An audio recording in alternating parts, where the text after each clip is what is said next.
ठीक, तो क्या हुआ, अब हम लोग लिमिट का कंसेप्ट पढ़ने जा रहे हैं। तो लिमिट के कंसेप्ट में बेसिकली फंक्शन के कंसेप्ट से पहले आता है, ठीक है, जो अनफॉर्चुनेटली हम लोगों ने पढ़ा नहीं है, ठीक है। हमको फंक्शन पहले पढ़ना चाहिए था, फिर पढ़ना चाहिए था, बट कोई बात नहीं है, ठीक है। तो फंक्शन एक तो वेल डिफाइंड फंक्शन है, f(x = x स्क्वायर, ठीक है। इसमें इसके बारे में कोई समस्या नहीं है, x की वैल्यू डालो निकल करके आए।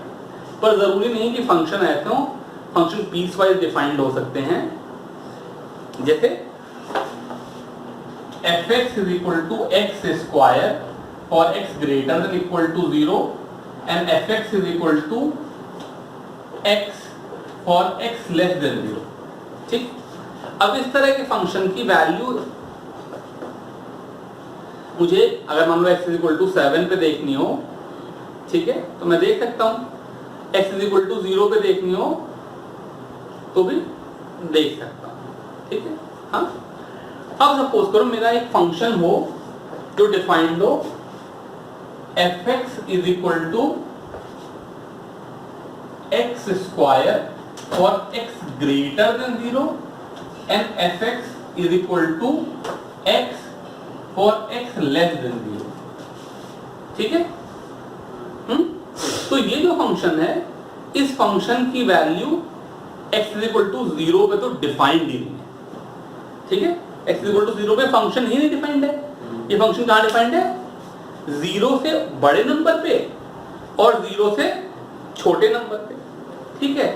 लेकिन अगर ये फंक्शन 0 पे नहीं भी डिफाइंड है तो क्या हम ऐसा कह सकते हैं कि 0 पे सी कोई लिमिटिंग वैल्यू डिफाइंड है क्या? तो पहले समझते हैं लिमिटिंग वैल्यू का मतलब क्या होता है। 0 पे तो नहीं डिफाइंड है, पर हम 0 के करीब जाएं तो क्या इसकी कोई वैल्यू किसी नंबर के करीब जाती है? तो इस फंक्शन में समस्या क्या आ गई कि हम 0 के करीब दो तरह से जा सकते हैं, एक राइट हैंड साइड से और एक लेफ्ट हैंड साइड से। मतलब या तो मैं 0 से थोड़ा बड़ा कोई नंबर ले लूं, और दूसरा कंसेप्ट क्या है, 0 से छोटा नंबर ले लूं। तो हम लिखते हैं limit x tending to a f(x)। इस शब्द का मतलब क्या है, जब x a के करीब जा रहा है, x a नहीं है, जब x a के करीब जा रहा है तो जो फंक्शन की वैल्यू है, इसके दो पहलू निकले। एक हुआ जिसको बोलते हैं राइट हैंड लिमिट,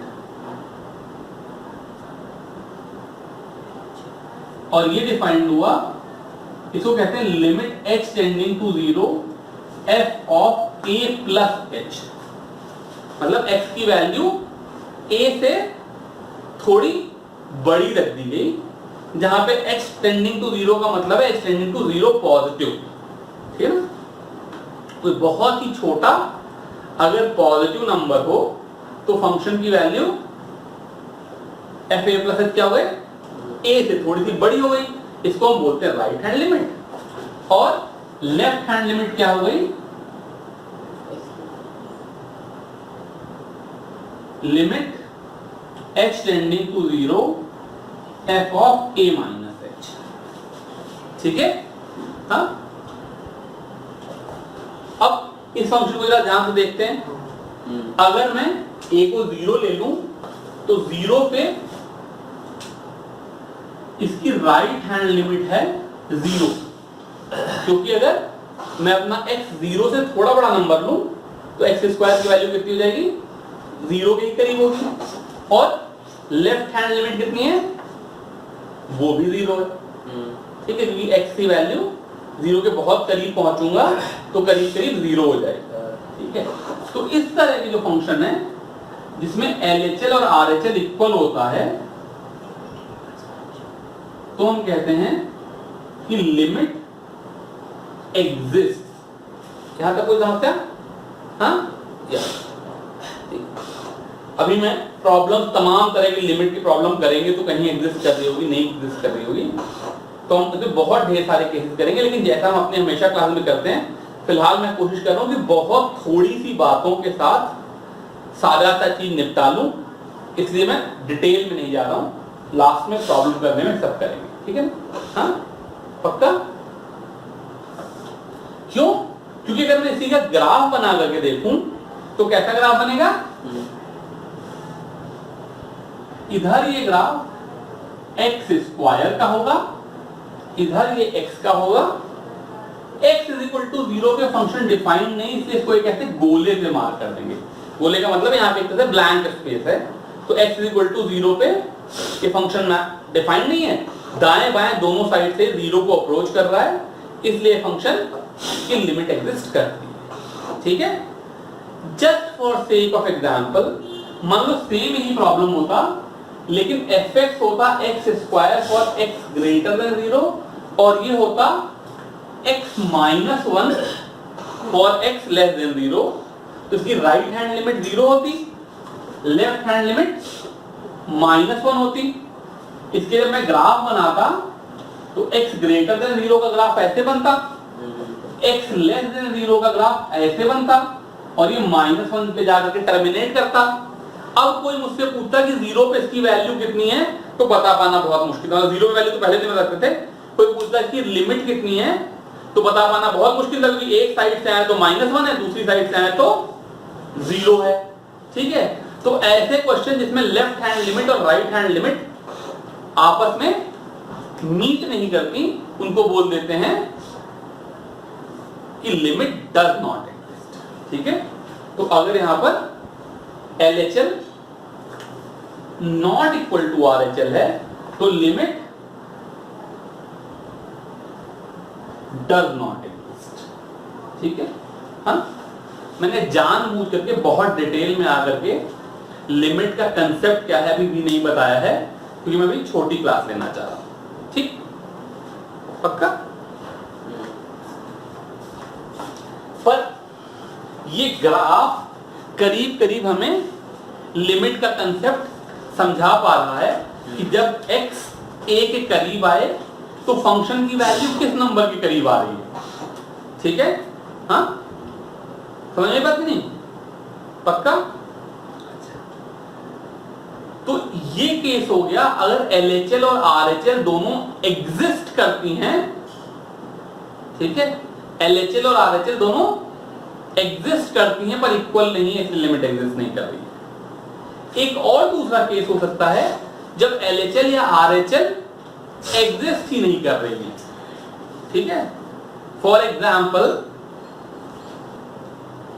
एग्जाम्पल जैसे मान लो ये कहते हैं कि fx is equal to x square for x greater than 0 and fx is equal to 1/x for x less than 0, ठीक है?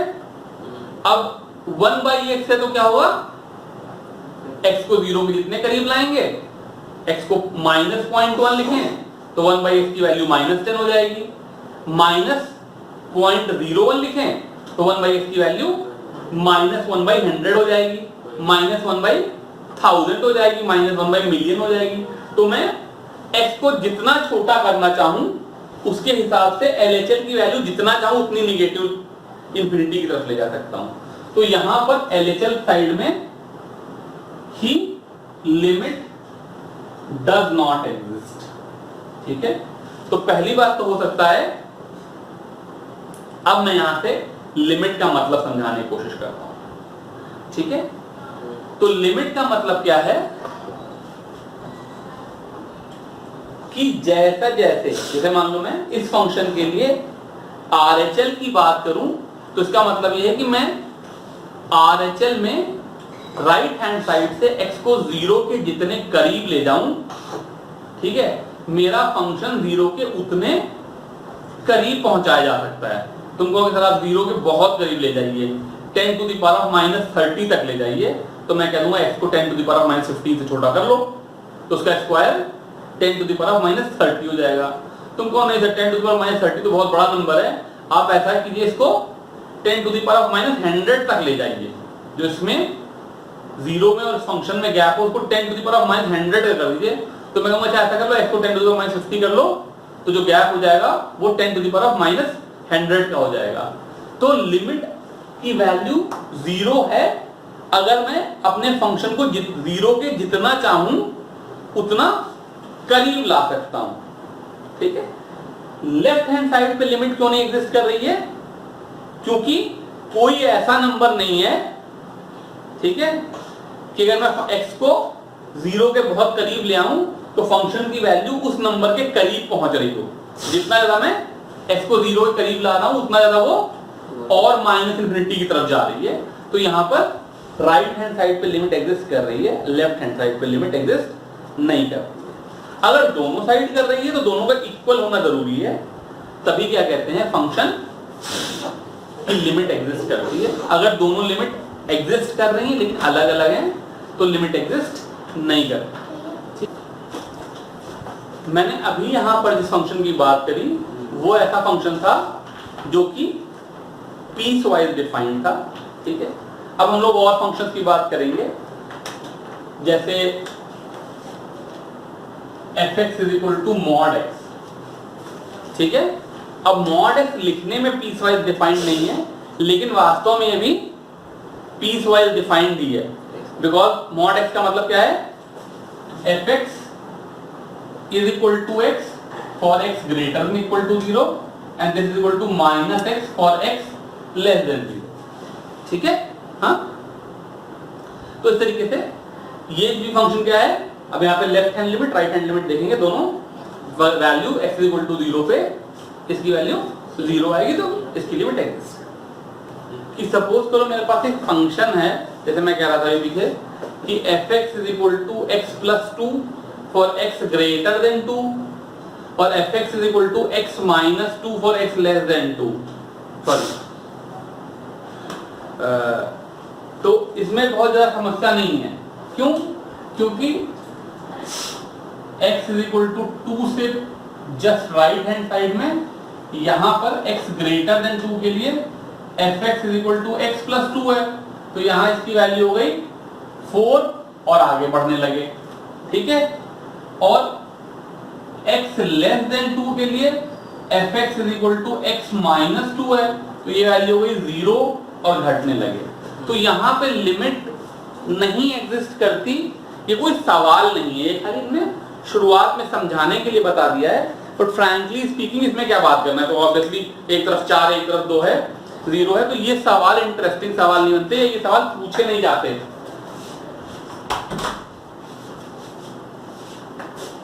छुप जाओ भाई, रुक के जाओ, ठीक है। हाँ, तो ये सवाल पूछे नहीं जाते, ठीक है।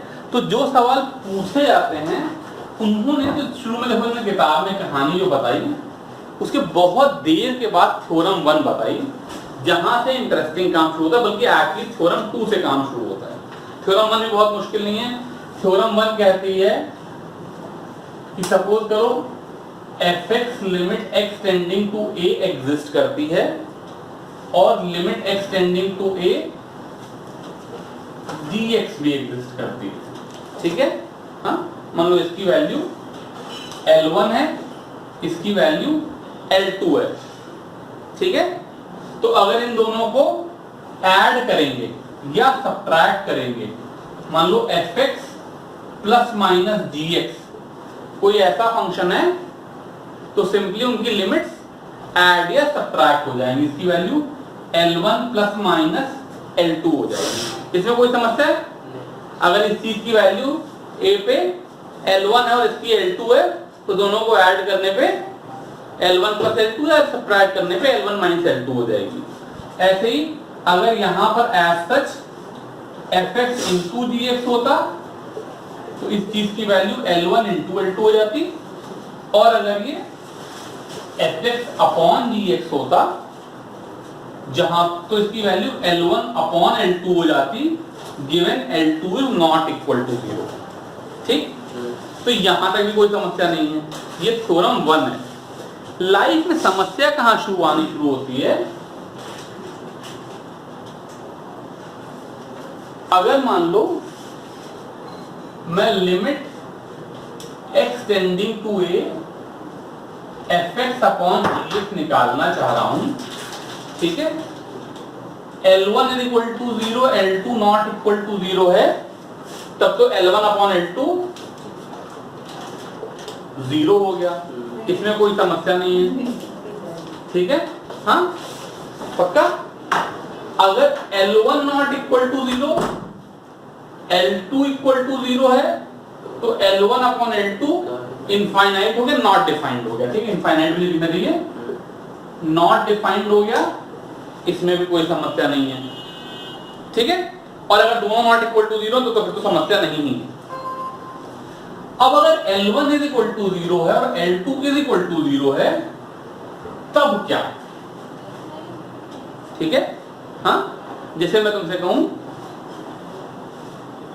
3 केसेस लेता हूं, ये सिंपल सवाल है, limit x tending to 2 x minus 2 into x plus 2 upon x minus 2 का स्क्वायर इंटू x प्लस, ठीक है। पक्का।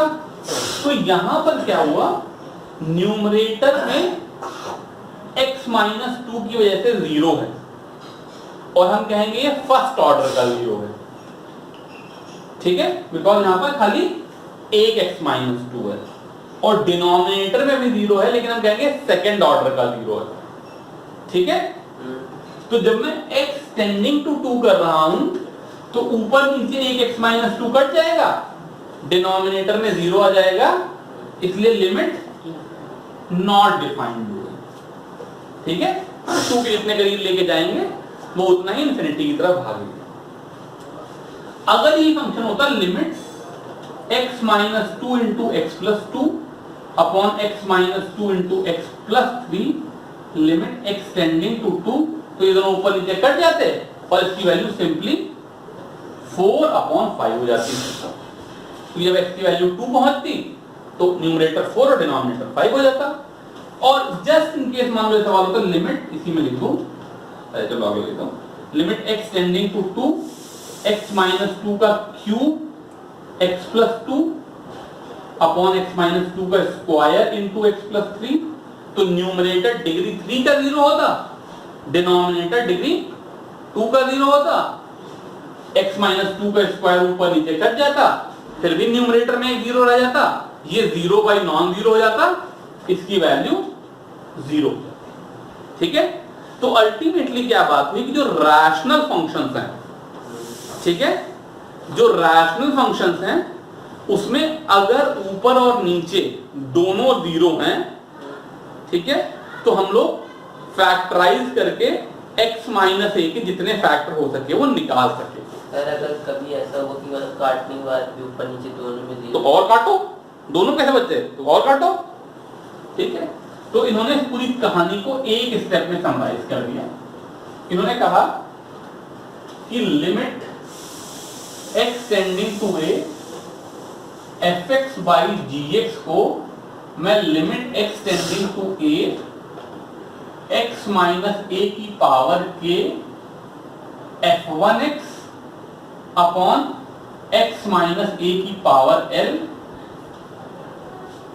g1x लिख लूं, जहां पर इन दोनों चीजों की लिमिट नॉट इक्वल टू 0, ठीक है। मतलब जितने मुझे, अगर वो 0 है तो इसका मतलब उसमें से x माइनस a कॉमन हो रहा होगा, पॉलिनोमियल ना, फैक्टर थ्योरम के हिसाब से अगर फंक्शन में भी 0 बचा है, अभी भी f1x की वैल्यू 0 आ रही है, तो एक और x माइनस a निकालो, तब तक निकालते रहो जब तक वो पहला नॉन 0 फंक्शन ना आ जाए। तो ये जो f1 और g1 की वैल्यू है वो तो बाहर निकल गई। अब क्या बचा मेरे पास, x माइनस a की power k upon x minus a की पावर l। अगर k ग्रेटर देन l है तो फिर इस लिमिट की वैल्यू 0, बिकॉज नीचे l कट जाएंगे और ऊपर पावर रह जाएगी।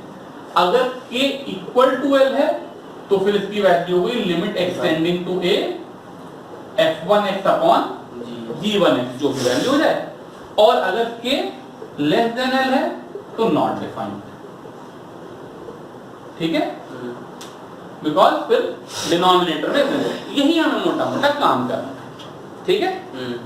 यही मेरी थ्योरम 1 है, इसमें कोई समस्या तो अल्टीमेटली सवाल आते हैं जिसमें मुझे ऊपर नीचे चीजें काटनी होती है, जो कट गई, जो जीरो ऊपर कितने ऑर्डर का जीरो, नीचे कितने ऑर्डर का जीरो है, जो कट गए वो कट गए। अगर ऊपर या नीचे जीरो रह गया तो जीरो या नॉट डिफाइंड हो गई, अगर कैंसिल हो गए तो आंसर मेरा वही डिफाइंड हो गया। ठीक है, अभी कम टू जाते हैं। ठीक है, थ्योरम 2 इन्होंने क्या किया, बड़ी सरल सी बात है, कहते हैं limit x tending to a x की पावर एन माइनस ए की power n upon x minus a is equal to n a की पावर एन माइनस 1। ठीक है, हाँ, तो ये बड़ी सरल सी बात है। अगर हम लोग लॉन्ग डिवीजन मेथड लगाएं तो x की पावर n माइनस a की पावर n को अगर x माइनस a से डिवाइड करूंगा तो यहां जाएगा x की power n minus 1 plus a x की power n minus 2 plus a square x की power n minus 3 dot dot dot. ठीक है, और उसके बाद जब मैं x की वैल्यू में डाल दूंगा तो ये भी a की पावर n माइनस 1 हो जाएगा, ये भी a की पावर n माइनस 1 हो जाएगा, लास्ट टर्म हो जाएगा a की पावर n माइनस 1। ठीक है, तो टोटल टर्म कितने हो गए, a की पावर 0, a की पावर 1, a की पावर 2 अप टू a की पावर n माइनस 1, तो टोटल टर्म है n, इसलिए इसकी वैल्यू n a की पावर n माइनस 1 होगी। ठीक है, तो जो सबसे सरल लिमिट के सवाल हैं जो कि थ्योरम 2 के बाद हैं वो क्या है, किसी ने पूछा limit x tending to 3 x की पावर 7 माइनस 3 की पावर 7 अपॉन x की पावर 4 माइनस 3 की पावर 4। ठीक है, तो हम क्या करेंगे, ऊपर नीचे x माइनस 3 से मल्टीप्लाई डिवाइड कर देंगे, तो x की पावर 7 माइनस 3 की पावर 7 अपॉन x माइनस 3, इसकी वैल्यू हो जाएगी 7 इंटू 3 की पावर 6, ये दोनों टर्म। ठीक है, ऊपर वाली थ्योरम से, हाँ, और x की पावर 4 माइनस 3 की पावर 4 अपॉन x माइनस 3, इसकी वैल्यू हो जाएगी 4 इंटू 3 का क्यूब, और फिर ये कट करके 3 क्यूब हो जाएगा, तो 7/4 इंटू 27 ये आंसर। ठीक है, अब जब ये ऐसे दिखाई देता है तो बहुत आसान दिखाई देता है, किसी दूसरे फंक्शनल फॉर्म में ये थोड़ा सा मुश्किल हो जाएगा। ठीक है, हाँ, जैसे फॉर एग्जाम्पल सवाल आ गया limit x tending to 0 √1 plus x minus 1 upon √x। ठीक है, हाँ, तो न्यूमरेटर भी क्या है, 0 है, और डिनोमिनेटर भी क्या है, 0 है। ठीक है, तो जो ऊपर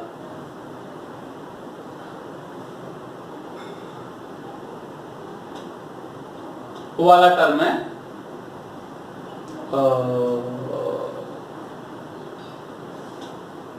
नीचे रूट एक्स नहीं है, सिर्फ एक्स है, शाबाश, रूट एक्स मैंने लिख दिया, गलत कर दिया।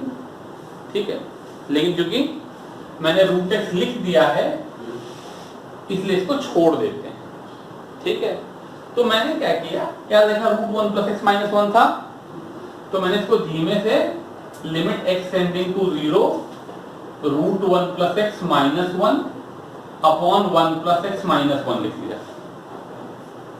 मतलब मैंने 1 प्लस एक्स को नया x लिख लिया, 1 प्लस एक्स को t लिख लूं तो ये क्या फंक्शन है, t की पावर हाफ माइनस 1 की power half upon t minus 1। ठीक है, अगर मैं 1 प्लस एक्स को एक नया वेरिएबल लिख लूं t, तो ये क्या फंक्शन है, t की पावर हाफ माइनस 1 की power half upon t minus 1। मैंने कुछ गड़बड़ किया, वो रूट था, अरे बता रहे यार, रुको तो। और क्योंकि मैंने यहाँ पे 1 प्लस एक्स माइनस 1 से मल्टीप्लाई डिवाइड किया था, तो मुझे ऑब्वियसली 1 प्लस एक्स माइनस 1 से मल्टीप्लाई भी करना पड़ेगा अपॉन √x। ठीक है, अब ये दो लिमिट हो गए। इस लिमिट की वैल्यू हो गई हाफ ऑफ 1 प्लस एक्स की पावर माइनस हाफ। ठीक है, यहां पे पावर कितनी थी, n is equal to half थी, तो n माइनस 1 की वैल्यू कितनी हो जाएगी, हाफ ऑफ 1 की पावर माइनस हाफ। ठीक है, हाँ, और ये वाला टर्म क्या हो गया, x अपॉन रूट एक्स, इसलिए रूट एक्स छूट गया। अब जब मैं लिमिट लगाऊंगा तो ये वाला टर्म तो हो गया हाफ और ये वाला टर्म हो गया 0, इसलिए आंसर मेरे सवाल का 0 है। ठीक है, अगर यहां नीचे रूट न लगा होता तो यहां रूट न लगा होता और यहां पर फिर 1 आ गया होता तो मेरे सवाल का आंसर हाफ हो गया होता। ठीक है, तो इस सवाल में मुझे दिखाई नहीं दे रहा है, लेकिन ये भी उसी x की पावर n माइनस a की power n upon x minus a type का ही फॉर। अब ये हमारे क्रिएटिविटी है, मैं देखने वो आपने जो है वहां पर a की जो है जगह पर 1 लिखा है, क्योंकि x की वैल्यू 0 है तो रूट 1 प्लस x की वैल्यू 1 है।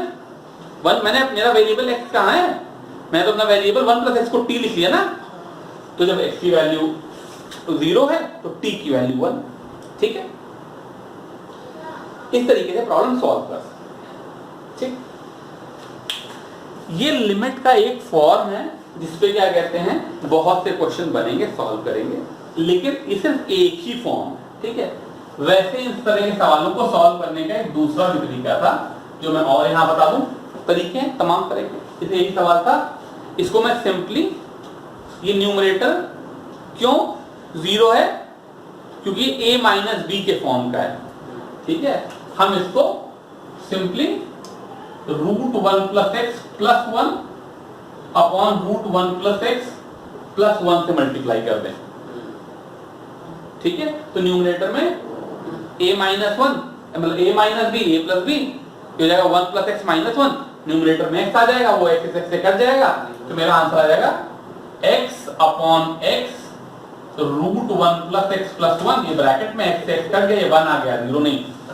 ठीक है, और अब जब x की वैल्यू 0 डालूंगा, लिमिट एक्सटेंडिंग टू 0, तो डिनोमिनेटर में 1 अपॉन रूट 1 प्लस 1, तो इसकी वैल्यू हाफ आ जाएगी। ठीक है, तो इस तरीके से हम लोग अगर रूट के अंदर चीजें हैं तो उनको कॉन्जुगेट से मल्टीप्लाई करके रूट हटा सकते हैं। इस तरह के मैथमेटिकल ट्रिक्स यूज करने हैं हमको, जो अपनी अपनी समझ। ठीक है, दूसरी जो फंडामेंटल प्रॉपर्टी थी x की पावर n माइनस a की power n upon x minus a equal to n a की पावर n माइनस एक फंडामेंटल प्रॉपर्टी थी। दूसरी एक फंडामेंटल प्रॉपर्टी जो किताब में दे रखी है एक्सरसाइज में, वो है limit x tending to 0 sin x upon x is 1। ठीक है, बुक में इसका एक डेरिवेशन है, लेकिन उस डेरिवेशन को भी मैं नहीं करा रहा हूं लंबे से, हम तो बड़े सरल सी बात कर रहे हैं। मान लो ये कोई x डिग्री का एंगल है, ठीक है, जो कि यहां पर एक आर्क बना रहा है। ठीक है, ये साइड 1 है, ये साइड 1 है। ठीक है, हाँ, तो अगर मैं इसको O A B करूं और यहां से परपेंडिकुलर m डाल दूं, तो साइन x की वैल्यू am अपॉन 1 हो जाएगी। ठीक है, और x की वैल्यू आर्क अपॉन 1 हो जाएगी, एंगल इज इक्वल टू, तो ये am अपॉन ab हो जाएगा। ठीक है, क्लियरली मैं 1 को जितना ज्यादा मतलब OA को जितना ज्यादा OB के करीब लेकर के आऊंगा, AM और AB उतने ज्यादा करीब आते जाएंगे, और इसलिए जब x 0 को टेंड करेगा तो AM और AB बराबर आ जाएंगे, बिकॉज फिर M और B सेम ही पॉइंट होता है। ठीक है, ये फॉर्मूला है। एनसीईआरटी में उन्होंने क्या किया, इसी को एक्सटेंड करके एक BC बना लिया है, और थोड़ी सी मैथमेटिक्स करके ये दिखा दिया है कि AM is less than AB which is less than BC। ठीक है, जो क्लियरली दिखाई दे रहा है। अब जैसे जैसे एंगल छोटा करते जाएंगे वैसे AM और BC करीब आने लगेंगे, ठीक है। तो in the limit of x tending to 0 AM बराबर BC और AB जो है वो AM और BC के, इसको लेस देन इक्वल टू लिख दूं, AM और BC के बीच में लाई कर रहा है, तो इसका मतलब AB की वैल्यू AM और BC दोनों के बराबर आ जाए, ठीक है। तो sin x की value sin x by x हो जाती है, sin x by x equal to 1 हो जाती है, यानी कि मैं छोटे एंगल्स के लिए sin x को अप्रोक्सीमेटली x लिख सकता हूं, ठीक है। ये कहां लिख सकते हैं कहां नहीं लिख सकते हैं मैं थोड़ा रुक करके बताऊंगा, but will come to that. यहां तक कोई समस्या? sin x by x 1 हो गया, ठीक है। दूसरी बात क्या हुई, limit x tending to a, बल्कि sorry x tending to 0 book में लिख रखा है 1 minus cos x upon x is equal to 0, ठीक है। हाँ, इसमें थोड़ी सी ट्रिग्नोमेट्री लगानी पड़ेगी। जो 1 माइनस cos x है वो 2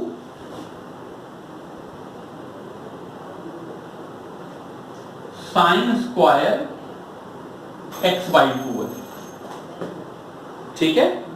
और डिनोमिनेटर में मेरे पास खाली एक x है, ठीक है। तो मैं इस x को x बाई 2 का स्क्वायर कर दूं और एडजस्ट करने के लिए इंटू एक्स अपॉन 4 से मल्टीप्लाई कर दूं, नीचे एक x और 4 मल्टीप्लाई तो बने। तो अगर sin x बाई x 1 होता है तो sin x by 2 upon x by 2 भी 1 हो जाएगा और उसका स्क्वायर भी 1 हो जाएगा। तो इस चीज की लिमिट 1 हो गई, इसकी वैल्यू 2 हो गई और इसकी वैल्यू 4 हो गई और इसकी वैल्यू 0 हो गई। तो 2 इंटू 1 इंटू 0 बाई 4 ये 0 हो गई।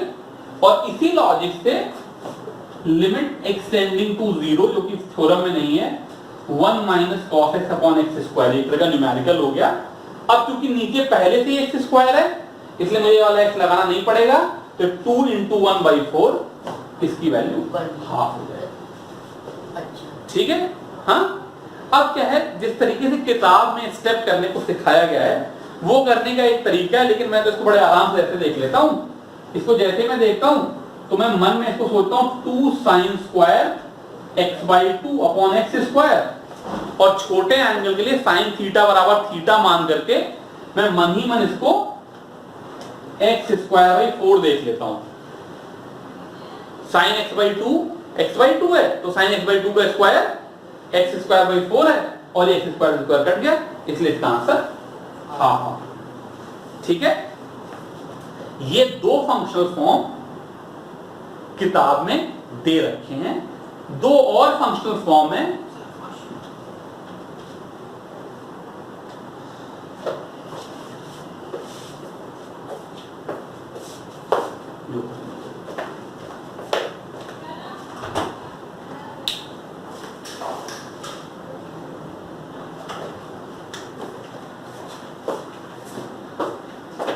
तो दो और फंक्शनल फॉर्म है e की power x minus 1 upon x, ठीक है। तो हमने पीछे सीरीज पढ़ रखी थी। e की पावर x को मैं 1 plus x square by 2 factorial से लिख सकता हूं। तो अगर e की पावर x में 1 प्लस x है तो मैं अपने फंक्शन को पॉलिनोमियल की तरह से तोड़ूंगा। तो अगर e की power x 1 plus x square type की चीज है, ठीक है, तो -1 करेंगे तो x plus x square type की चीज हो जाएगी। पूरे में से x कॉमन ले लेंगे तो ऊपर नीचे x कट जाएगा और ये 1 इसकी वैल्यू आ जाएगी, ठीक है। और ln 1 प्लस x की फंक्शन क्या हो जाता था, x minus x square by 2 plus x cube by 3। तो पूरे में से x कॉमन ले लेंगे, ऊपर नीचे x कट जाएगा और मेरा आंसर 1 आ जाएगा। बाकी सारे जो x के टर्म है वो 0 हो जाएंगे, ठीक है। तो यहां पर लिख दूं e की पावर x को अगर मैं 1 plus x square by 2 factorial ऐसे लिखूं तो e की पावर x माइनस 1 कितना हो जाएगा, -1, 1 से 1 कट गया, जो कि पूरे में x कॉमन ले लूं तो 1 plus x upon 2 factorial plus x square by 3 factorial ऐसा टर्म आ जाएगा।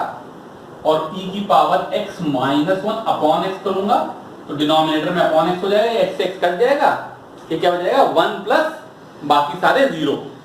तो जब x 0 को टेंड करेगा तो बाकी सारे x 0 हो जाएंगे, सिंपली 1 हो जाएगा। ऐसे ही ln 1 प्लस x जो होता है ये x minus x square by 2 plus x cube by 3 इस तरह का टर्म होता है, तो इसमें से x कॉमन ले लूं तो 1 minus x by 2 plus x square by 3 ऐसा टर्म हो जाएगा, और अपॉन x कर लूं तो x कट जाएगा, इसकी वैल्यू भी 1। ठीक है? ये दो और फंक्शनल फॉर्म है। इसके अलावा सिर्फ एक और चीज मैं दिखाना चाहूंगा ना, वो ये है, लिख लो वहीं पे, limit x tending to a 1 plus fx की पावर gx। ठीक है? हाँ,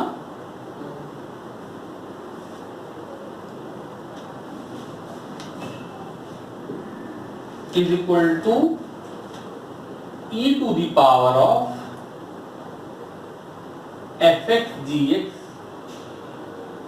limit x tending to a अगर fx tends to 0 and gx tends to infinity, और fx tends to infinity और gx tends to 0। ठीक है? जरा सा सांस लेकर के इसको ध्यान से देख लो। ठीक है? ये फंक्शन क्या है? 1 प्लस एफ एक्स की पावर जी एक्स है? तो 1 प्लस एफ एक्स, अगर एफ एक्स 0 को टेंड कर रहा है तो ये नंबर क्या है? 1 से थोड़ा बड़ा नंबर है। अब 1 से थोड़े बड़े नंबर को इनफाइनाइट बार मल्टीप्लाई करें तो 1 से बड़ा नंबर आ जाएगा।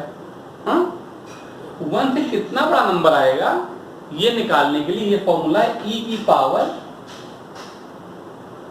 fx into g x. ठीक है? ये कहां से आया अभी 1 मिनट रुक करके बताते हैं, बस कहीं से आया। ठीक है? तो जैसे मान लो होता 1 plus x whole power 2 by x, जैसे क्वेश्चन होता, जैसे यहां होता limit x tending to 0 1 plus x whole to the power of 2 by x. तो जब x 0 को टेंड कर रहा है तो fx 0 जा रहा है और gx इंफिनिटी जा रहा है, तो ये एक तरह से 1 की पावर इंफिनिटी का फॉर्म है। ठीक है? तो जो 1 की पावर इंफिनिटी हो जाएगा वो क्या हो रहा है? 1 से थोड़ा बड़ा नंबर बार बार मल्टीप्लाई हो रहा है। ठीक है? इसकी वैल्यू मेरी इस वाली प्रॉपर्टी के साथ, will come to that in a minute, इसकी वैल्यू e स्क्वायर हो जाएगी। ठीक है? क्यों? क्योंकि ये e की पावर 1 बाई e की power x into 2 by x हो जाएगा, x और 2 और x कट जाएंगे, e की पावर 2 बन जाएगा। समझते? और अगर यही सवाल होता limit x tending to infinity 1 plus x की पावर 2 बाई एक्स। ठीक है? यहां पर क्या होता? किसी इनफाइनाइट नंबर की पावर 0 ले रहे हैं, तो वैसे तो किसी नंबर की पावर 0 लेते हैं तो 1 होता है, लेकिन जब इनफाइनाइट नंबर की पावर 0 लेंगे तो उसकी वैल्यू कैसे निकालें? तो मैं सवाल ऐसे करूंगा ही नहीं। ठीक है? हाँ, तो यहां पर फिर वही वाली प्रॉपर्टी लग जाएगी जो मैं ऊपर लगा रहा था, इसकी वैल्यू भी e की पावर 2 ही आती है। ठीक है? हाँ,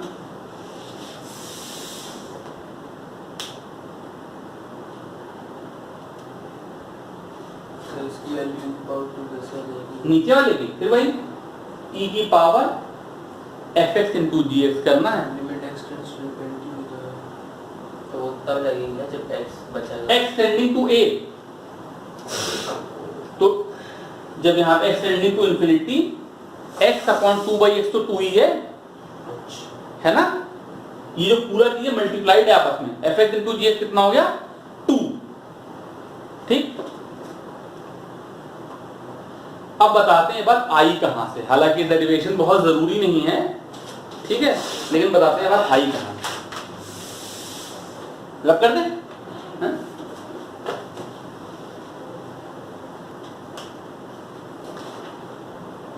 मान लो सपोज फंक्शन में limit x tending to a fx की वैल्यू L1 है, नहीं इसकी वैल्यू 0 है और limit x tending to a dx की वैल्यू इंफिनिटी है।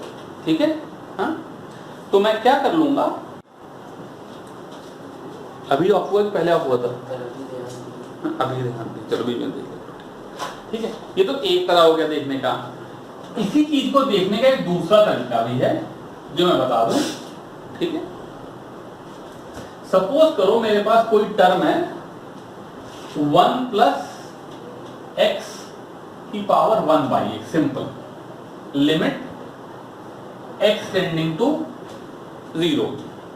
ठीक है, हाँ, ये क्या हो गया फिर 1 प्लस 0 की पावर इंफिनिटी है।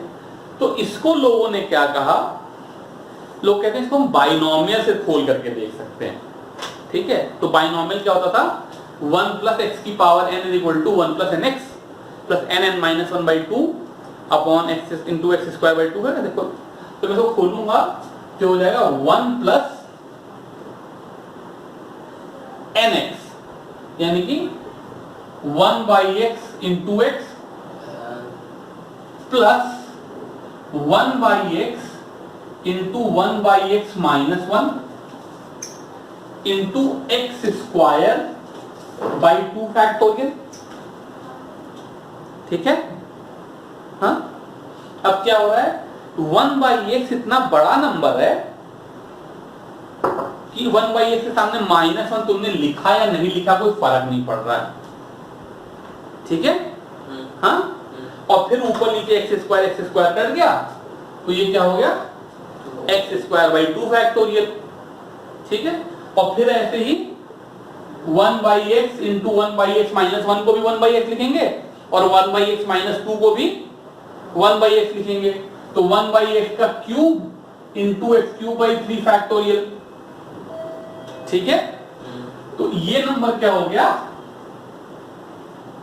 ये नंबर इसेंशियली ई बन गया।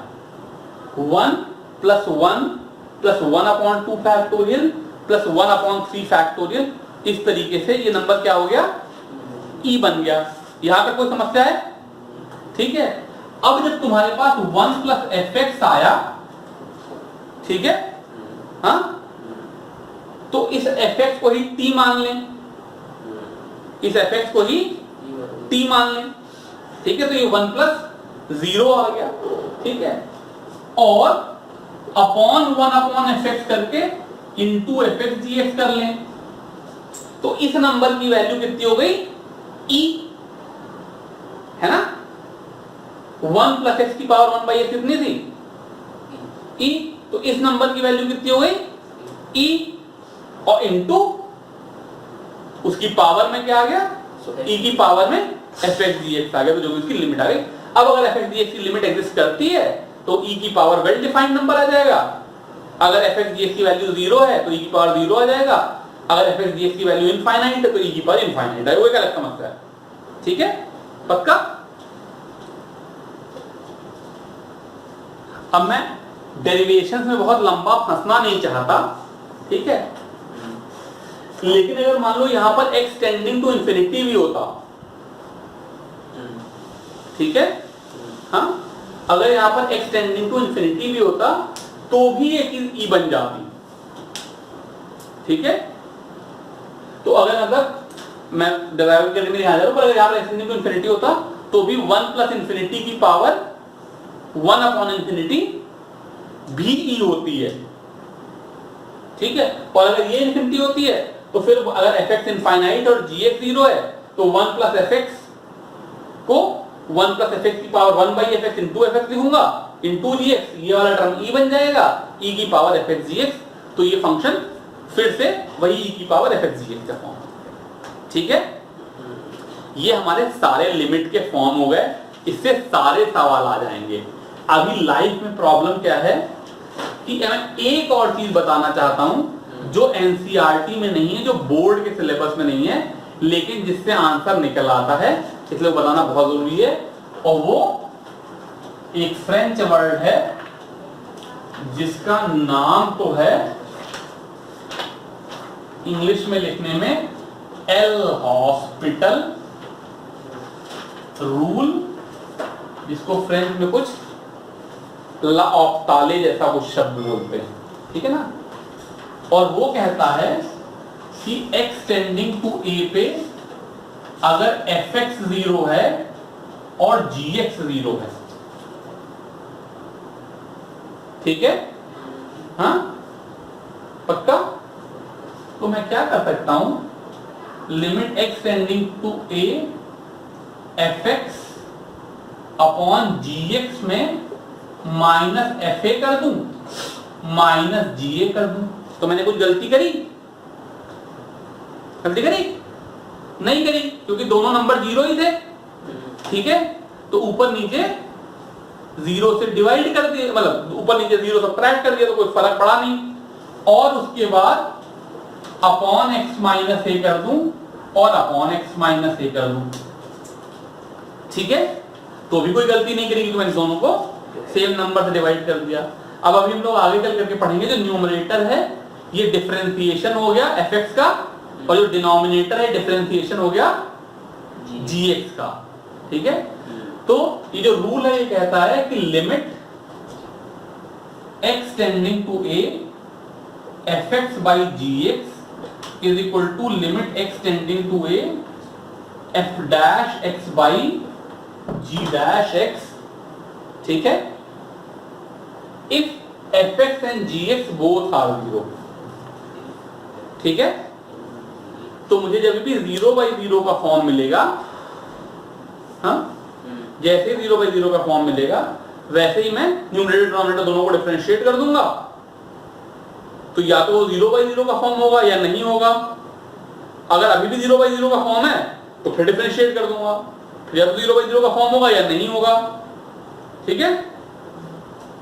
जैसे मान लो अगर मेरा फंक्शन है sin x by x, ठीक है, तो इसका डेरिवेटिव हो गया cos x by 1 limit x tending to 0, ठीक है, हाँ।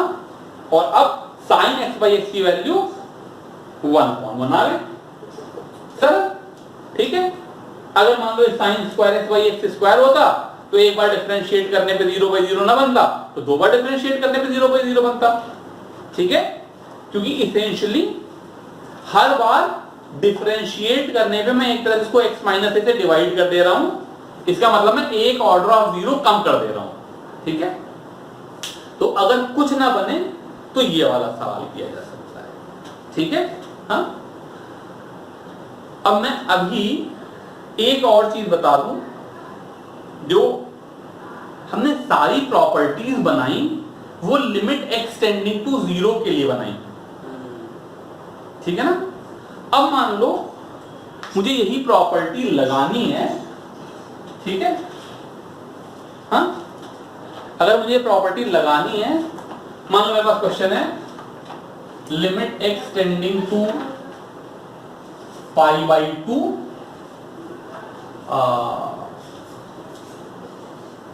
cos x अपॉन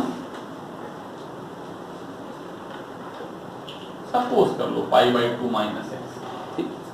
वैसे तो बहुत सरल सवाल मैंने पूछ लिया अभी, लेकिन जानबूझ करके सरल पूछा है। तो देखने में तो इसके लिए मेरे पास कोई प्रॉपर्टी नहीं है, लेकिन ज्यादा सोचना नहीं है।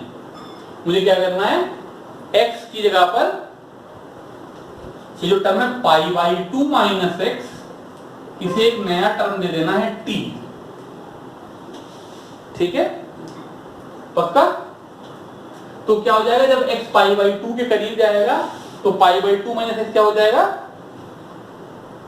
0 के करीब जाएगा, ठीक, हाँ। तो इस सवाल क्या हो जाएगा, limit t tending to 0 cos of π/2 minus t। अगर π/2 माइनस x t है तो π/2 माइनस t x है, तो यानी कि sin t by t, और इसकी वैल्यू 1 हो जाएगी। तो ऐसे सवाल जिनमें limit x is equal to 0 पे नहीं किसी और पे लगानी है, तो उसमें कई बार तो सीधे वैल्यू डाल कर कुछ बन रहा होगा तो देखना पड़ेगा क्या चीज है। लेकिन कई बार क्या होता है, मुझे वेरिएबल चेंज करना पड़ेगा, ताकि उसको 0 बना सके। ठीक, फिलहाल के लिए इतना ही। इतनी नॉलेज के साथ सवाल लगाओ और फिर क्या कहते हैं आगे बात करें। तो ये बिटसैट का क्वेश्चन नंबर 11 है। Limit x tending to 0 sine pi cos square x upon x square. ठीक है, तो क्लियरली ये फॉर्म x की वैल्यू 0 डालेंगे तो cos 1 हो जाएगा, तो sin पाई की वैल्यू 0 होती है, तो 0/0 का फॉर्म है। अब क्या करेंगे, पाई cos स्क्वायर x को हम लोग पाई पे लिमिट जा रही है, और हमने हमेशा तुमको बताया कि कोशिश करो कि लिमिट ब्रैकेट में, हमको साइन पाई के लिए कोई प्रॉपर्टी नहीं पता, हमें तो पता है साइन 0/0 होता है ना, हमें तो एक ही प्रॉपर्टी पड़ा है, तो हम धीमे से मैथमेटिक्स लगा लेंगे। हम क्या करेंगे, cos स्क्वायर x को 1 माइनस साइन स्क्वायर x लिख लेंगे। ठीक है, तो ये हो जाएगा पाई minus pi sine square x। तो ये नंबर क्या हो जाएगा, लिमिट वही लगी हुई है, sine of pi minus pi sine square x upon X square. अब sine pi minus theta is equal to sine theta ही होता है, तो ये पाई माइनस की जगह पर ये पाई और माइनस हट जाएगा, ये क्या हो जाएगा, पाई साइन स्क्वायर x।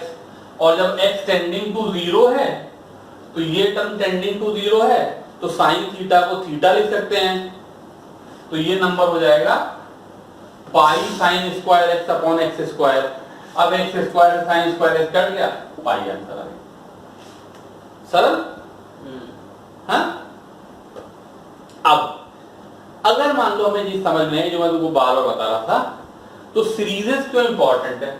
मुझे cos स्क्वायर x दिखाई दिया, ठीक है, तो उसको मैंने क्या किया, cos स्क्वायर x को 1 माइनस साइन स्क्वायर x लिख लिया, ठीक है, जो कि 1 माइनस एक्स स्क्वायर हो गया।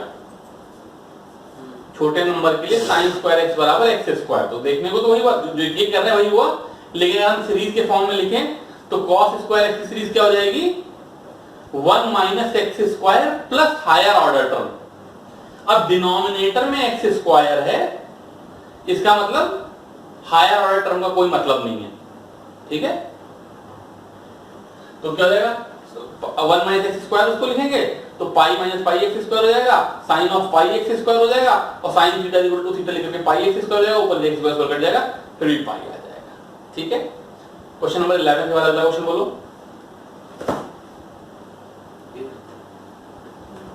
ये से पहले नहीं पूछे, question number 8।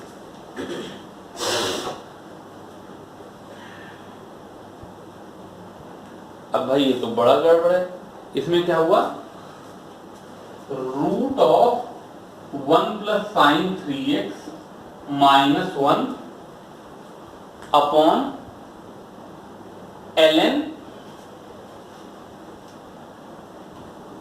1 plus tan 2x। ठीक है, limit x tending to infinity. तो भाई ये सवाल में संभवतः गड़बड़ी है। ठीक है, क्योंकि x टेंडिंग टू इंफिनिटी में तो इसकी वैल्यू कुछ होल्ड नहीं करेगी। पूछो क्यों, क्योंकि जब x इंफिनिटी को टेंड करेगा तो इनफाइनाइट वैल्यू पे sin 3x की वैल्यू -1 से 1 कुछ भी हो सकती है। ठीक है, जब x इनफाइनाइटली लार्ज नंबर है तो sin 3x की वैल्यू -1 से 1 कुछ भी हो सकती है, ऐसे ही tan 2x की वैल्यू -infinity से infinity कुछ भी हो सकती है, और फिर उसका कोई मतलब नहीं। तो ये मिसप्रिंटिंग है संभवतः। अगर ये अच्छा सवाल रहा होगा तो लिमिट एक्सटेंडिंग टू 0 रहा होगा। तो अगर अच्छा सवाल है, अगर ये सवाल है भी तो हम इसका आंसर नॉट डिफाइंड है, और अगर ये सवाल एक्सटेंडिंग टू 0 है तो क्या कहते हैं, हम लोग आराम से सॉल्व कर लेंगे। कैसे सॉल्व करेंगे, एक तो रूट हटाने के लिए ऊपर नीचे कॉन्जुगेट से मल्टीप्लाई करेंगे। ठीक है, तो ऊपर 1 प्लस साइन 3x माइनस 1 आ जाएगा, इसको साइन 3x लिख लेंगे, नीचे ln 1 प्लस tan 2x को tan 2x कर लेंगे। ठीक है, हाँ, और tan 2x और साइन 3x ऊपर नीचे करके तो क्या हो जाएगा, ये हो जाएगा sign 3x upon tan 2x और यहां पर 1 प्लस साइन 3x का रूट प्लस 1 डिनोमिनेटर में एक फालतू रह जाएगा। ठीक है, तो sign 3x by tan 2x को 3/2 और यहां पे x को 0 डालेंगे तो 1 प्लस 1 2 इंटू 2 करेंगे तो इसका आंसर 3/4 आ जाएगा। 3/4 ऑप्शन है कोई है? और शायद तक देखोगे तो वही आंसर होगा, तो ये मिसप्रिंटिंग वाला सवाल होगा। ठीक है, हाँ, तो रैशनलाइज किया और साइन 3x तो 3x हो गया, tan 2x हो गया, तो ln 1 प्लस tan 2x से वो हो गया। सारी प्रॉपर्टी बता रखी। फिर उसके बाद बोलो भाई क्वेश्चन नंबर 7 क्या है? f of x plus y question number 7 bit sad चल रहा भाई। f of x plus y is equals to f of x हाँ dot f of y ठीक, for all x हाँ belong to for all x comma y belong to 0 is not equal to 0, क्या लिखा है? f of 0 is not equal to 0 ठीक है। or दिया value if f of 5 is equals to 2 and f dash 0 is equals to 3, then find f dash 5. तो इस सवाल को करने की पहली बात तो ये लिमिट का सवाल नहीं है, ठीक है। और इस सवाल को करने के दो तरीके हैं, ठीक है। हाँ, एक तरीका यह है कि हम जस्ट बाय इंस्पेक्शन देख करके बता दें कि ये पावर फंक्शन है, ठीक है। a की पावर x प्लस वाई इक्वल टू a की पावर x इंटू a की पावर y, ठीक है। हाँ,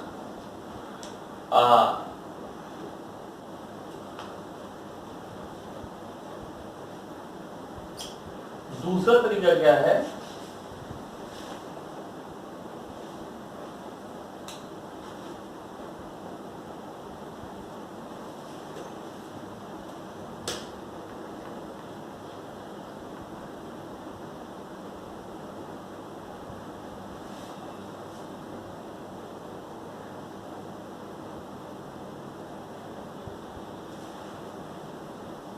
कि मैं इसमें, ठीक है, तो ये क्या तरीका है, वो मैंने बाय ऑब्जर्वेशन आंसर निकाल दिया, ठीक है ना। ये तो बहुत ही घटिया तरीका हो गया, लेकिन ये तो करने का सही तरीका है। ये सवाल डिफरेंशियल इक्वेशन का है। देखो मैं दिमाग में एक छोटा सा पॉइंट लगाऊंगा, मैं लिखूंगा let x is equal to 0, ठीक है, and y is equal to h, ठीक है। हाँ, तो यहां से क्या हो जाएगा, f0 प्लस h, ठीक है, is equal to f0 into fh, ठीक है। इसको इधर साइड ले आऊं तो fh कॉमन ले लूं तो यहां आ जाएगा 1 minus f0 is equal to 0, ठीक है। हाँ, अब चूंकि h टेंडिंग टू 0 पे बात लिख रहा हूं, तो अगर मैं h को 0 रखूं तो या तो ये 0 होना है या तो ये 0 होना है। f0 चूंकि 0 नहीं है इसलिए f0 की वैल्यू 1 है। यहां तक कोई समस्या?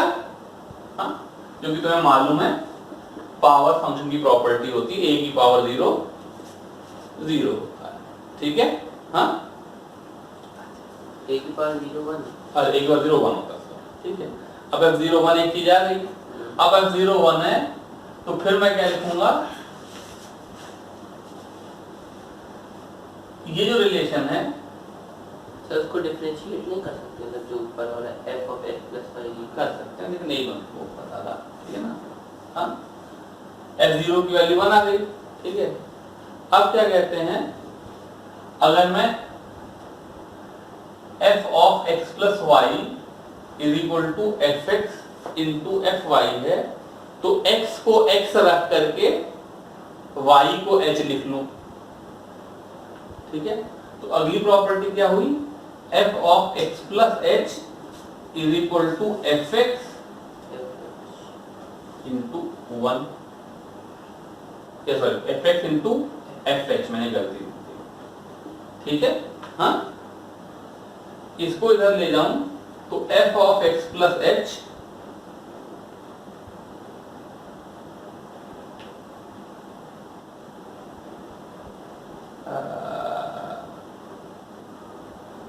यार ये तो गलत सी बात आ गई,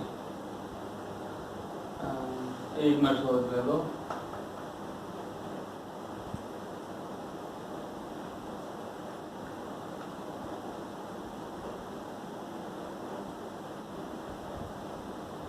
ठीक है, मैं छोटी सी मिस्टेक समय लग गया सोचने के लिए, ठीक है। ये क्या हो गया, f of x plus h minus fx fh is equal to 0 हो गया। अब मैं क्या करूं, यहां पर माइनस fx प्लस fx लिख लूं तो कोई बुरा नहीं मानेगा, हाँ, और इसको अपॉन h कर दूं और इसको अपॉन h कर दूं तो कोई बुरा नहीं मानेगा,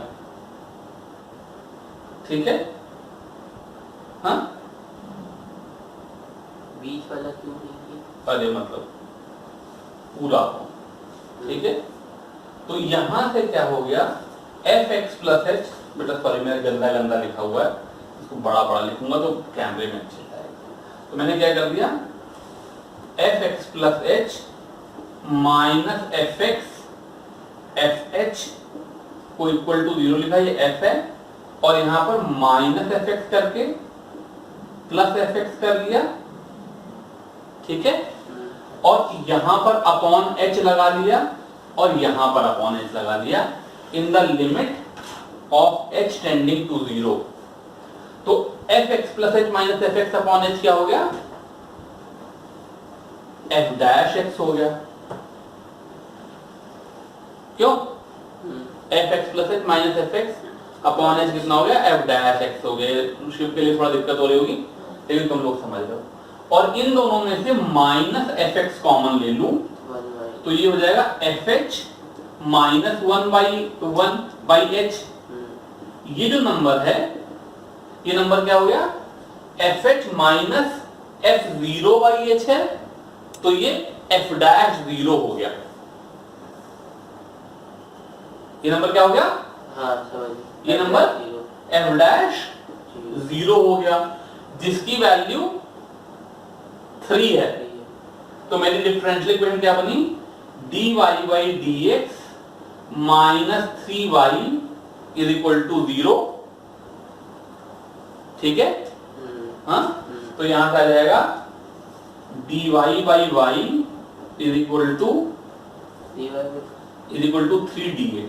अरे यार y को माइनस 3y को उधर ले जाएंगे, variable separable, dy by y is equal to 3 dx आ जाएगा। तो यहां से y की वैल्यू कितनी आ जाएगी, यहां से आ जाएगा ln y is equal to 3x plus c, या y हो जाएगा k e की पावर 3x, ठीक है। k तुम्हारा कांस्टेंट ऑफ इंटीग्रेशन, ठीक है। हाँ?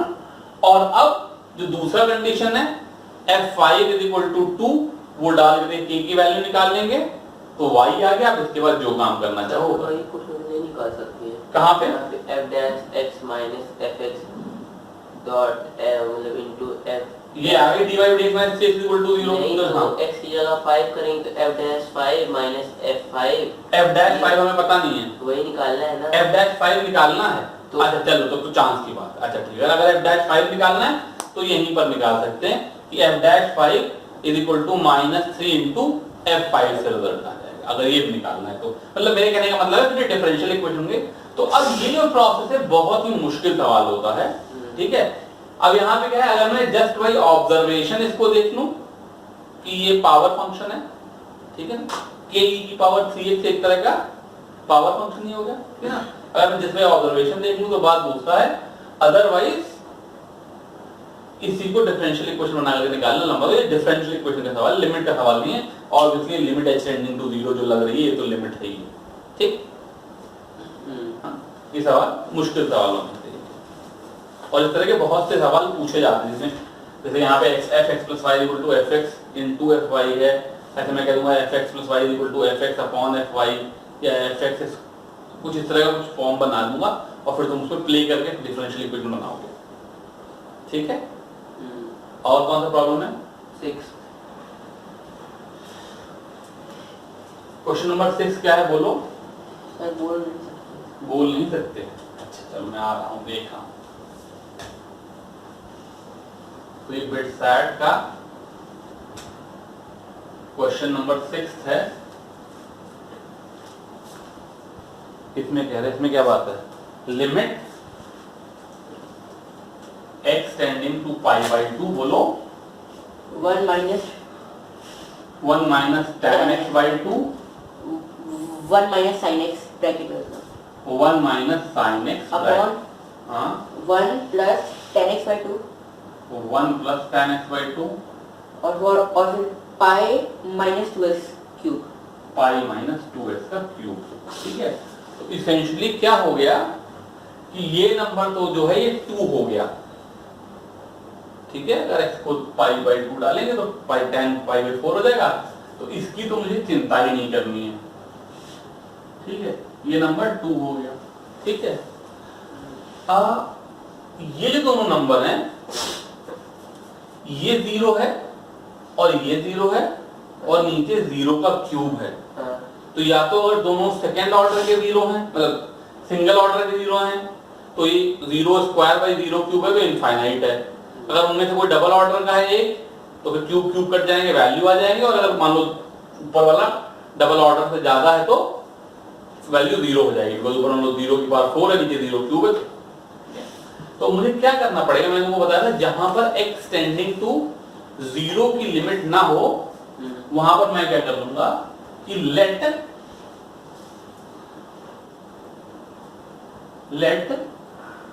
x is equal to pi by 2 minus H. ठीक है। हाँ। अब क्या है, ईमानदारी से मुझे 2 सवाल करने चाहिए। एक पाई बाई 2 प्लस एच के लिए सवाल करूं, एक बार पाई बाई 2 माइनस एच के लिए सवाल करूं, और LHL और RHL दोनों को इक्वल पुट करूं। ठीक है। यानी जो भी लिमिट के सवाल कर रहे थे उसमें ढंग से मुझे हर जगह पर LHL और RHL दोनों अलग से सॉल्व करना चाहिए। लेकिन ये ट्रिग्नोमेट्रिक फंक्शन जो है मैं LHL मतलब एक लिमिट सॉल्व करके दिखा रहा हूं LHL वाली। अगर तुम्हारा मन हो तो RHL सॉल्व करके दोनों को इक्वेट करना, और अगर जल्दी में हो तो ज्यादातर अगर आंसर मिल जाए तो आंसर सही हो जाता है, केवल गलत भी हो जाता है लेकिन फिर ये अपना डिसीजन है और वो सवाल देखते देखते अनुभव हो जाता है कि इसमें दूसरी चीज लग रही है या नहीं लग रही है। ठीक है ना। तो ईमानदारी से दोनों लिमिट लगानी चाहिए। तो यहाँ पे लेफ्ट हैंड लिमिट लगा, तो मैंने x को पाई बाई 2 माइनस एच लिख दिया। तो जब x tending to pi by 2 होगा तो h टेंडिंग टू 0 होगा। तो ये limit x tending to 0 denominator में 2 हो गया और पाई माइनस 2x की वैल्यू हो गई 2h का क्यूब। ठीक है। तो इंटू 8h क्यूब हो गई, यानी कि नीचे वही डिग्री c का 0 आ गया। अब जो 1 माइनस साइन x है वो 1 माइनस कॉस h हो गया, जो कि 2 साइन स्क्वायर h बाई 2 हो गया। ठीक है। हाँ। जिसको अगर आप होशियार हो तो h स्क्वायर बाई 4 लिख सकते हैं। तो h स्क्वायर से ये एक h स्क्वायर कट गया और 2 से एक 2 कट गया, तो ये डिनोमिनेटर में 32 रह गया और ऊपर वो 1 माइनस tan x बाई 2 रह गया। ठीक है। 1 माइनस tan x बाई 2 जो है ये टर्म जो है इसको मैं थोड़ा सा अलग सॉल्व करना चाहूंगा, ट्रिग्नोमेट्री ज्यादा है। ये 1 minus tan pi by 4 minus h by 2 है। ठीक है। तो tan pi by 4 minus h by 2 का फॉर्मूला होता है 1 minus tan h by 2 upon 1 plus tan h by 2। ठीक है। तो छोटे नंबरों के लिए tan h by 2 h by 2 है क्योंकि 1 के साथ ऐड हो रहा है, और tan h by 2 h by 2 है। ठीक है। तो 1 plus H by two LCM ले लूंगा तो यहां पर आ जाएगा 1 plus H by two minus 1 minus H by two, तो 1 से 1 कट जाएगा, एच हो जाएगा। ठीक है। तो इसका मतलब ये जो नंबर है ये सिंपली h अपॉन 1 है। ठीक है। तो यहां पर मैंने h लिख दिया, अपॉन 1 लिखो चाहे ना लिखो, ये h से ये वाला h कर दिया, तो मेरी वैल्यू कितनी आ गई 1 अपॉन 32। ठीक है। हाँ, फिर से ध्यान देने की बात है, डिनोमिनेटर डिग्री 3 का 0 था, इसलिए मुझे पहले से पता चला था अगर लिमिट निकलनी है तो ऊपर डिग्री 3 का 0 होगा। ठीक है। जिसमें से एक एक 0 दिखाई दे रहा है कम से कम, उनमें से कोई एक डिग्री 2 का 0 अगर लिमिट निकालनी है। ठीक है। ज्यादा हो जाएगा तो फिर 0 आंसर आ जाएगा, वो भी एक पॉसिबिलिटी है, लेकिन यहाँ पर ठीक है ना। तो अब मैंने क्या किया, 1 माइनस साइन एक्स को 1 माइनस कॉस एक्स लिख दिया। 1 माइनस कॉस एक्स तो मेरा स्टैंडर्ड फॉर्म है, भी एनसीईआरटी में करके आया है, वहां से एच स्क्वायर आया कर दिया। अब 1 माइनस tan x बाई 2 को अलग देखा, तो ये कितने ऑर्डर का 0 है, तो 1 माइनस tan x बाई 2 जो है। अब यहाँ पर एक बहुत इंपॉर्टेंट चीज है, जैसे अब मान ली मैंने ये सवाल देख लिया तो मुझे पता लगा कि 1 minus tan x by 2 h होता है। अगर x पाई बाई 2 को टेंड करे तो 1 माइनस tan x बाई 2 0 होता है, 0 स्क्वायर नहीं होता, 0 क्यूब नहीं होता। ठीक है। तो अब मैं किसी दूसरे सवाल में जब ये टर्म आएगा तो सीधे 0 लिख सकता हूं। बहुत अच्छी बात नहीं कर रहा हूं मैं, तो वहां भी सॉल्व करके देख सकते हो, लेकिन मैं इसको सिंपली 0 लिख सकता हूं। ठीक है। चलो हो गया। और कौन सा करें सर? हाँ। इसमें जो है मैंने जो है पाई माइनस 2x की वैल्यू ले ली थी, और फिर नहीं, पाई माइनस 2x की वैल्यू t लेने का मतलब तो वही हो गया ना भैया, पाई माइनस 2x तुमने t ले लिया तो जो क्या कहते हैं पाई माइनस t की वैल्यू 2x आ जाएगी, तो जहां पर x है वहां पर तुम पाई बाई 2 माइनस t बाई 2 लिख रहे होगे। हाँ, और तो जहां मैं h h लिख रहा हूं वहां पर तुम t बाई 2 हाँ। t बाई 2 लिख रहे हो, उससे कोई फर्क पड़ेगा तो सेम आंसर है। ठीक है। क्वेश्चन नंबर 6 के बाद कौन सा है? Question number second. Question number second है a की पावर n प्लस b की पावर n अपॉन a की पावर n माइनस b की पावर। ठीक है। क्वेश्चन नंबर सेकंड है limit n tending to infinity, है ना? ये क्या लिखा है? हाँ, limit n tending to infinity a की पावर n प्लस b की पावर n अपॉन a की पावर n माइनस b की पावर n। ठीक है। हाँ, जहां पे a greater than b greater than 1 ऐसा लिया हुआ ना। ठीक है। तो यहाँ पे हम लोग क्या करेंगे, ऊपर नीचे b की पावर n से डिवाइड कर देंगे, तो ये नंबर हो जाएगा a बाई बी की power n plus 1 upon a by B की power n minus 1 limit n tending to infinity. अब अगर a b से बड़ा है तो a by B greater than 1 है, और कोई नंबर ग्रेटर देन 1 हो उसको इनफाइनाइट टाइम्स मल्टीप्लाई करें तो उसकी वैल्यू इनफाइनाइटली लार्ज हो जाती है, और इनफाइनाइटली लार्ज मैंने लिखाया नहीं है, लेकिन ये ऑलमोस्ट एक स्टैंडर्ड फॉर्म है, क्योंकि जो a की पावर t है इसको मैं e की पावर ln a लिख सकता हूं।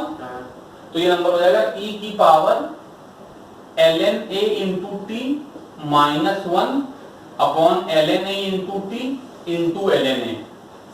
तो e की पावर 0 माइनस 1 अपॉन 0 का फॉर्म हो गया, ये 1 हो गया, तो इसकी वैल्यू ln a ही होती है। ठीक है। तो ये टर्म बेसिकली ln a हो गया, इसलिए ये टर्म e की पावर ln a1 हो गया, यानी कि ये पूरा टर्म a1 हो गया, और ऐसे a2 a3 इस तरीके से an हो गया। ठीक है। हाँ, तो इस तरीके से ब्रेक करके आंसर आ गया। ठीक। अब चिंता ना करो कि बिटसैट वाले हैं कि इस तरह के फालतू के सवाल डाल देते हैं, जेई मेन और जेई एडवांस में बिल्कुल भी तुमको इस तरह के सवाल नहीं मिलेंगे, if I am not wrong. ठीक है। यहाँ पे सारे के सारे सवाल अभी छोटे जितना बिटसाइट का सवाल है उसके हिसाब से कितना लंबा हो गया ना, ठीक है। अभी देखिए बिटसाइट में 1 मिनट में 1.2 मिनट में एक सवाल करना होता है, आदमी कैसे करेगा इतना बड़ा, ठीक है। तो ये छोड़ देने वाले सवाल है, जैसे कि बिटसाइट में कुछ सवाल ऐसे आते हैं जो छोड़ देने वाले, इतना लंबा मैथ करने से अच्छा है कि तुक्का मारो, आगे बढ़ो या छोड़ो और आगे बढ़ो। चलो, थैंक यू वेरी मच।